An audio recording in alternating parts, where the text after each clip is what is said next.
തമ്പി അദ്ദേഹത്തിന്റെ മകളുടെ മേലെ ഒരു കണ്ണുണ്ട് അല്ലേ? അതെന്റെ വ്യക്തിപരമായ കാര്യമാണ്. നിനക്ക് എന്നു മുതലാണ് ഈ വ്യക്തിത്വം ഉണ്ടായത്?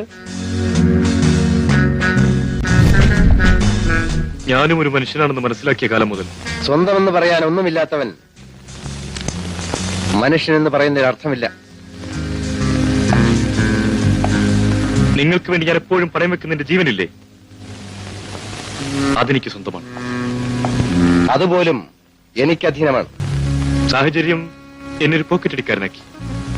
ജീവിക്കാൻ വേണ്ടി ഒരിക്കലും ഞാൻ എഴുന്നിട്ടില്ല. എന്നെ എതിർത്ത് സംസാരിക്കാൻ തക്കവണ്ണം നീ വളർന്നു അല്ലേ? എതിർപ്പ് എനിക്കൊരു വെല്ലുവിളിയാണെന്നുള്ള കാര്യം നിങ്ങൾക്കും അറിയാമല്ലോ.